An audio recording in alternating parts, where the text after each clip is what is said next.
ನಂದಿನಿ, ಮತ್ತೆ ನಿನ್ನ ಬಾಯಲ್ಲಿ ನಾನು ನನ್ನ ಹೆಸರು ಕೇಳ್ತಾ ಇದ್ದೀನಿ.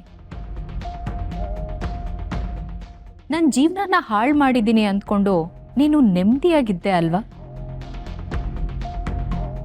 ಆದರೆ ಈಗ ನಿನ್ನ ಜೀವ ನನ್ನ ಕೈಯಲ್ಲಿದೆ. ಭಯ ಪಟ್ಕೋಬೇಡ, ನಿನ್ನನ್ನು ಈಗಲೇ ಸಾಯಿಸಲ್ಲ. ಆದರೆ ಯಾವಾಗ ಸಾಯ್ತೀನೋ, ಈ ನಂದಿನಿ ಮತ್ತೆ ಯಾವಾಗ ನಾನು ಎದುರಿಗೆ ಬರ್ತಾಳೋ ಅಂತ ಹೆದ್ರಿ ಹೆದ್ರಿ ನರಳಬೇಕು. ನನ್ನ ಯಾಕೆ ಕರ್ಕೊಂಡ್ ಬಂದಿದ್ಯಾ? ಎಚ್ಚರಿಕೆ ಕೊಡೋದಕ್ಕೆ.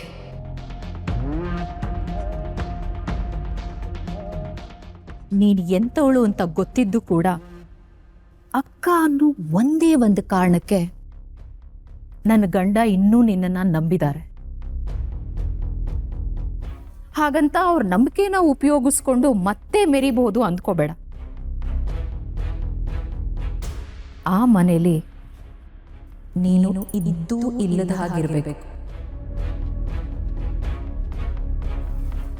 ಯಾಕೆಂದ್ರೆ ಅಲ್ಲಿ ಈಗ ಬಂದಿರೋದು ನಮ್ಮಮ್ಮ. ಇನ್ನು ಮುಂದೆ ನನ್ನ ಮಗಳ ಸುದ್ದಿಗಾಗ್ಲಿ ನಮ್ಮಮ್ಮನ ಸುದ್ದಿಗಾಗ್ಲಿ ಬಂದ್ರೆ ನಿನಗೆ ಉಳಿಗಾಲ ಇಲ್ಲ.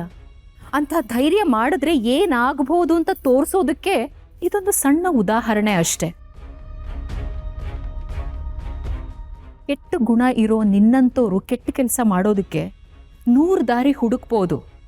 ಆದರೆ ಒಳ್ಳೆತನ ಇರೋರು ಮನಸ್ಸು ಮಾಡಿದ್ರೆ ನಿನ್ನ ಜೀವನದ ದಾರಿ ಅರ್ಧಕ್ಕೆ ಮುಗಿಯತ್ತೆ ಅನ್ನೋ ಅರ್ಥ. ಬರ್ತೀನಿ, ಆದಷ್ಟು ಬೇಗ ನಿನ್ನ ದಾರಿಗೆ ಬಂದು ನಿನಗೆ ಅಡ್ಡ ನಿಲ್ತೀನಿ. ನಿನ್ನ ಸತ್ಯ ಏನು ಅನ್ನೋದನ್ನ ಇಡೀ ಪ್ರಪಂಚಕ್ಕೆ ಹೇಳ್ತೀನಿ. ಮುಖ್ಯವಾಗಿ ನಿನ್ನ ತಮ್ಮನಿಗೆ, ಅಂದರೆ ನನ್ನ ಗಂಡನಿಗೆ ಹೇಳ್ತೀನಿ.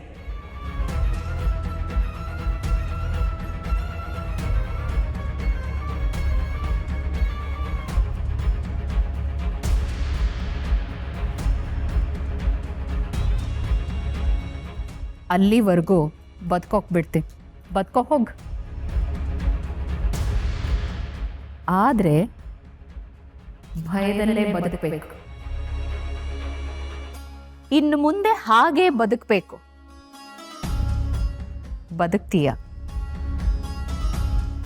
ಅಮ್ಮವ್ರು ಹೇಳಿದ್ ಗೊತ್ತಾಯ್ತಾ? ಈ ಭಯ ಹಾಗೇ ಇರಲಿ.